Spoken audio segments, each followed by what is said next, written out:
नमस्कार, मी शुभांगी पंडित. स्वतेज न्यूज मराठीच्या बातमीपत्रात आपलं स्वागत आहे. तर पाहूया आजच्या काही ठळक घडामोडी. माझं नाव देवानंद लिंबाजी येडके, राहणार पेनूर, तालुका लोहा, जिल्हा नांदेड. आणि माझ्यासोबत आमचे बांधव वरिष्ठ या ठिकाणी आम्ही कलेक्टर ऑफिसला आलेले आहोत. गेल्या मागील 1 वर्षापासून पेनूर या ठिकाणी गायरान जमीन आहे. त्या गायरान जमिनीवर या ठिकाणी बरेच काही पट्टीधारक शेतकरी आहेत आणि काही अतिक्रमणधारक शेतकरी आहेत, ज्यांचे 1980 वर्षापासून ज्यांचा कब्जा आहे आणि त्यांच्याकडे 1980-90चे पेरे सुद्धा आहेत. असे शेतकरी या ठिकाणी कलेक्टर साहेबांना भेटण्यासाठी आम्ही आलोत. कारण काल परवाच आमच्या गावामध्ये एक मोजणी आलेली आहे. अगोदरच त्यांनी आम्हाला हाबदूब करून त्या ठिकाणी मारून पडून लावून सोलार प्लॅन्ट त्या ठिकाणी उभा केला. परत आता दुसरा नवीन महावितरणाचे 132 kV त्या ठिकाणी उभारण्यासाठी परत या ठिकाणी आमदार साहेबांनी असे आदेश काढलेला आहे म्हणे कालच्या मिटिंगामध्ये की त्या पेनूर या ठिकाणी गायरान जमिनीमध्ये बसवावा. परंतु आमचं असं म्हणणं आहे की आम्ही जवळपास आमच्या 2 पिढ्या झालं आम्ही त्या जमिनीवर कसून खात आहोत. आमचा उदरनिर्वाहाचा प्रश्न आहे.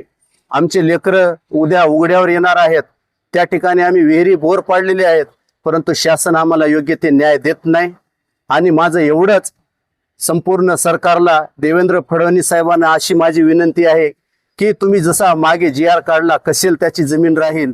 ज्या ठिकाणी जी जमीन पेरलेली आहे ती पेरलेली जमीन सोडून तुम्ही इतर जमिनीवर तुम्ही इतर प्रोजेक्ट तुमचा जो काय आहे ते उभा करा.